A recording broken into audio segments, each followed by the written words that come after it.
Okay, today's date is 5 June 2022. My name is Dennis Gill with the Americans in Wartime Experience, and we're here in Reading, Pennsylvania, conducting an interview with Gary Ruth. So, sir, thank you very much for taking the time to sit down and talking to us. If you could just give us a little bit of background on yourself. Where were you born? Where did you grow up? Things like that. I was born in Reading, Pennsylvania, and I grew up in Reading. Okay. I was a truck mechanic for 44 years at Penske Truck Leasing. Okay. And I'm now retired. I joined the Marine Corps in 1971, February of 71. Gotcha. Till February of 75. Do you have any other family members that were military? Yes, both my brothers were in the Marine Corps. Okay. They're much older than me. Gotcha. Why did you decide to join the Marine Corps? I think because they were in the Marine Corps, and it just seemed like it was a family tradition. Right. Okay. And that's about why I went. Why did you decide to join the military at all? Was there I thought it was a duty. Yeah, duty to do it. Okay. Yes, I think that's, when you come out of high school, you should do that, I guess. Yeah. You joined in 71. Yes. Obviously, the Vietnam War was well underway, and there was a lot of negativity around that. Did that affect your decision at all? Because you had to know if you joined, you were probably going to go over. Kinda in a way, but I wanted to enlist because I didn't want to get drafted. I wanted to have some kind of a choice in it. Yeah. So that's why, that's what pushed me over to actually enlist. Yeah, almost like it was inevitable. I was going to go probably, but you know. Where'd you go to basic? Paris Island. How was that? It was shortened a little bit. It was only a 10-week class, and it was grueling. Yeah. But I made it through. It was pretty good. Were you prepared for it? I mean, physically, you knew, because you had to know if it's going to be a physical challenge. Yeah, I passed the initial PT test and stuff, so then that was good to go. And I guess I was kind of skinny then anyway. Right. Right. And I did all right. You know, I didn't have any difficulties in boot camp. Right. I wasn't the top of the list or anything, but I was okay. Yeah. Did you have any idea what you wanted to do in the Marine Corps? Yes, I wanted to work around aircraft. Okay. I didn't want to be an infantryman, you know. I wanted to have a job like that, you know. Because they say every Marine's a rifleman first, correct? Absolutely. Yeah. So they trained for that. They trained for that, yes. Yeah. Okay. I went through ITR training, imagery training, and then they sent me to Millington, Tennessee, for aircraft structural mechanic. Okay. And all that took about the first year, all the training, and then from then on I was in HMM 261 helicopter squadron. Okay. As a structural mechanic, in other words, fix the body when they smashed it and stuff. Right.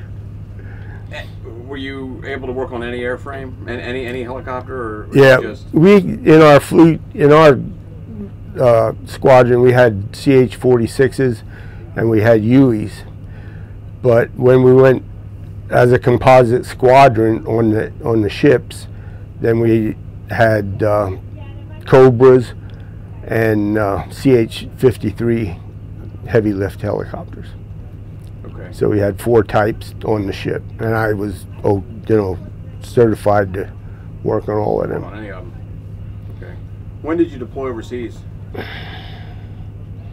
I really can't remember the dates. It was the first time. It was in 72, and it was a 6-month cruise to the Med. on the USS Iwo Jima. I'm sorry, the Guadalcanal, LPH-2. And then we were, well, it was over Christmas, so it was probably maybe June or something like that when we left of '72. And then the second cruise was on the USS Iwo Jima, and we were called a month early. I remember we were called a month early because of the thing that you were having in, I guess, the Arab-Israeli deal was going on. Okay. And we were called in a month early, so that was a 7.5-month cruise. They put us out like within 2 days. We were on our way. Okay. And I guess the deal there was to evacuate the citizens. And I don't actually know where we were going. They didn't tell you anything. They just, right. You know, you just went where you had to go. And then on that cruise, we were going. They had us. We showed a big show of force, right, in the thing, and that calmed everything down, and we didn't have to evacuate anybody. Okay. But then, I guess they had been fighting before, and there was ships sunk in the Suez Canal. Okay. So then I was put on the Operation Nimbus Star. There was Nimbus Star, Nimbus Moon, and there was another designation, but I don't remember what that was. Okay. And we helped drag the sleds with the Navy. We helped to drag the sleds through the canal to detonate any mines that were in there and stuff, because the ships were already down in it. You could fly through and see the ships land in the bottom. Okay. And then other guys would go down and they would get them, or whatever they had to do to get the mines out of the thing, the ones that didn't blow up or something. And then we ran search and rescue for that part of the deal. When we weren't on the sleds, we had the CH-46 helicopters, okay, and we flew search and rescue just in case yeah, anything would go wrong. okay, So that was like the biggest deal that I ever was in. okay. I mean, that was the support of operations in Vietnam? No, that was in the Med. That was like, okay, it was around the island of Crete. We were there, okay, and if you would look up Nimbus Star, they'd be able to tell you, it's on the internet. okay, The operation is, gotcha. and what happened, but I don't remember a lot of the stuff. Yeah. What would your duties have been during something like that? Well, one thing was, whenever we had aircraft out, we were on duty, and I'd be there just to fix what I could fix when they came back on the ship. But as long as there was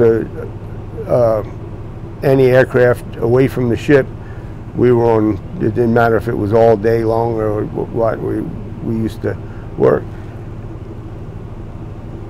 Some of the stuff, like every time we came back, there was corrosion control duties to do. You had to clean different parts. You had to check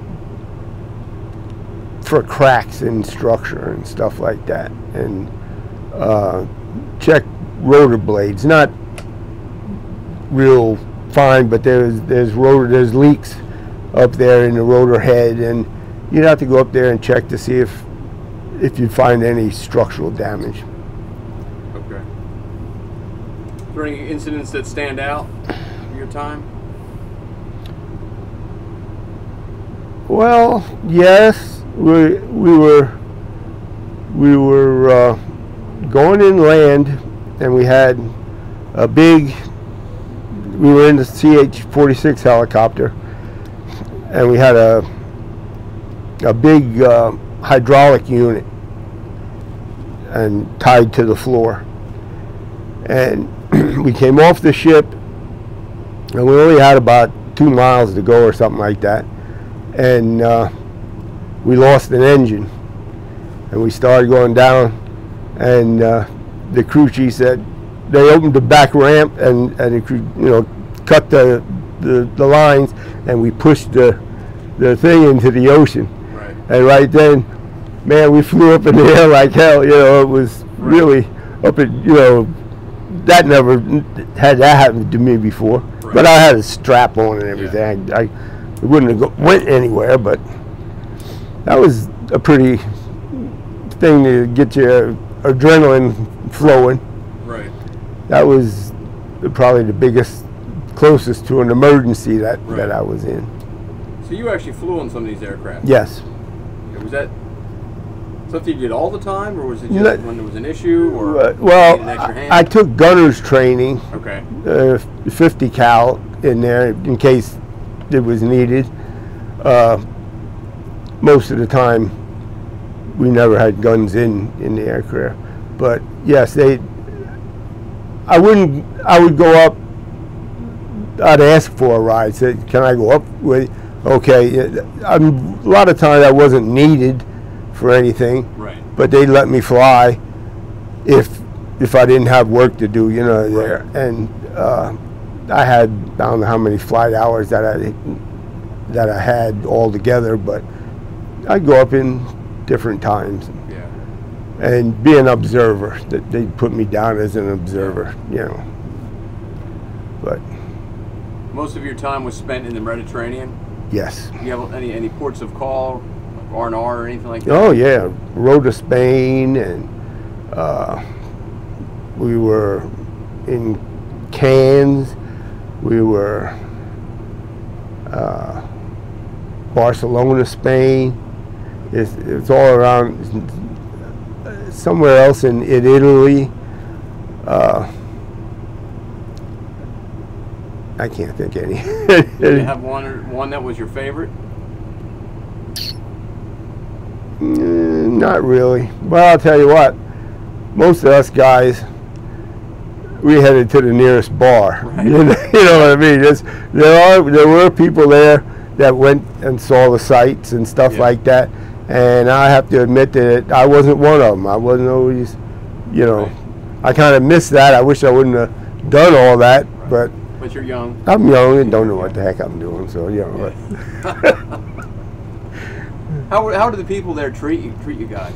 I mean, this is in the height of the Vietnam War, so that was we didn't have any trouble with that. There was no place that we went that we had to be afraid of, or that people didn't care for us. Right. But a lot of times we wore civilian clothes, though. I mean, maybe that had something to do with it. We weren't always in uniform. Unless we had shore duty. I was on the shore duty in Barcelona, Spain, and that was nothing. There was no trouble. It was so more trouble in Camp Lejeune than there is. What are living conditions like on these ships? Pretty sparse. You don't have that much room, and you have bunks.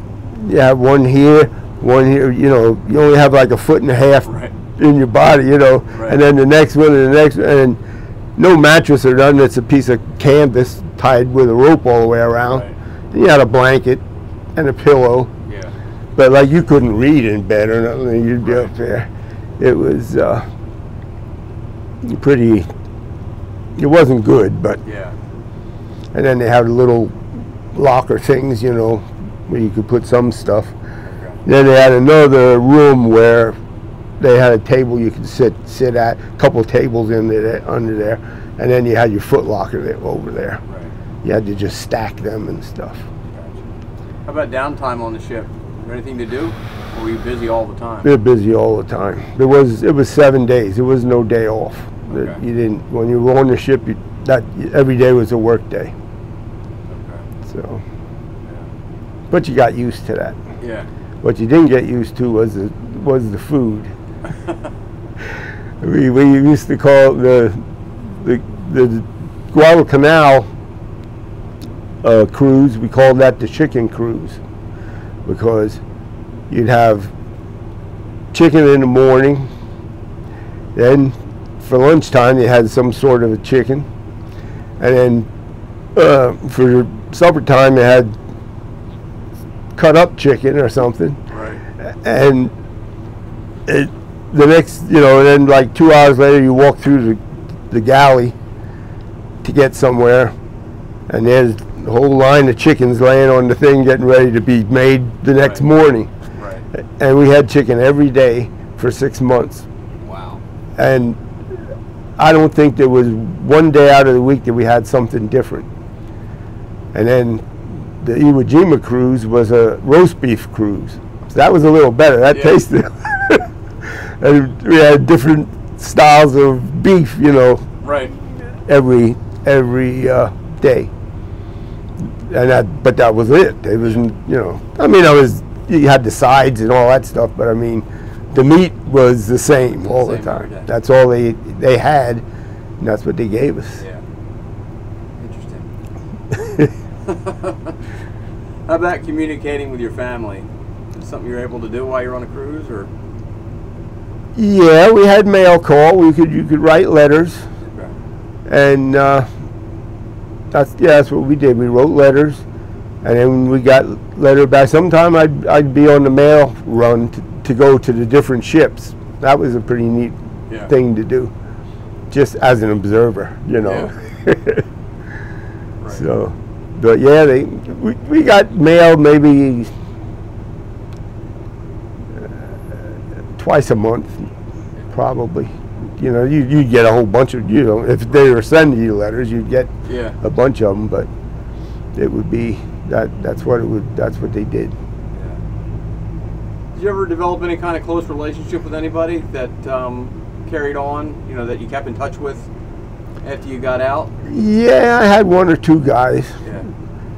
That we went to boot camp together, and we were at the same places together. Right. And then, well, my best friend that went in with me, he stayed in for, I guess, 21 years. And he lives in California now. He's been living in California for quite a time. And he comes here. He'll be here sometime this month for our high school reunion. Okay. And he always gets the prize for the farthest away, the person that comes the farthest away. So yeah, I do keep in touch with some guys. Yeah. Why did you decide to get out? You said he did 21 years. You did. Yep, I did 4 years. 4 years. Did you like the military, or was it just something you didn't think it was a long-term career? I don't think it was. I wasn't expecting it to be a long-term career. Yeah. And I had a girlfriend, so that has something to do with it. Yeah. Which I married, and we've been married 45 years. Wow. Yesterday. Wow. Well, congratulations. Thank you. That's a long time. Yeah, it is. Yeah. So looking back on it, how do you think that your time in the military would affect your life, or has affected your life? Gave me discipline. Yeah. And I think very strongly about that, the fact that it gave me discipline and made a man out of me. Right. Whereas I see stuff now and kids now, and it seems like a whole world needs some discipline. Right. Yeah. So that's the major thing. And yeah, I just boil it down to discipline. It gave me discipline. So I guess it goes without saying that the military was a wise decision. Absolutely. On your part. Yep. I'd do it again. And would be a wise decision for someone now. Yes, I think it would. If you were advising. Yes, it would be. Well, one of the reasons that we do these interviews is to preserve your story. We hope that somebody might see this somewhere down the road, 50, 100 years later. What message would you want to send somebody about yourself, about your service, about the Marine Corps? Gee.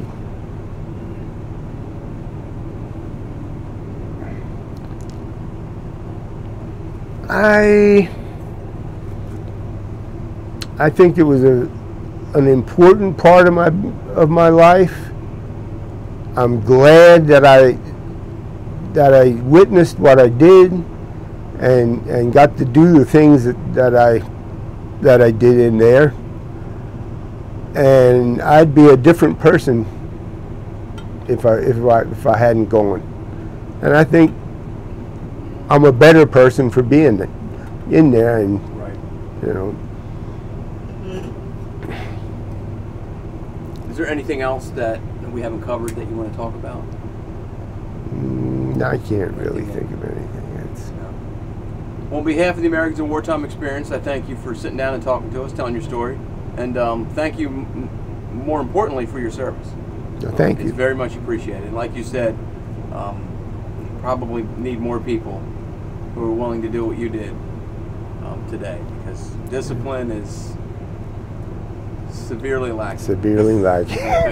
To put it kindly. Severely lacking. So, well, thank you. I appreciate it. Well, thank you for having me. Yeah. Well, it's our pleasure. It's our pleasure.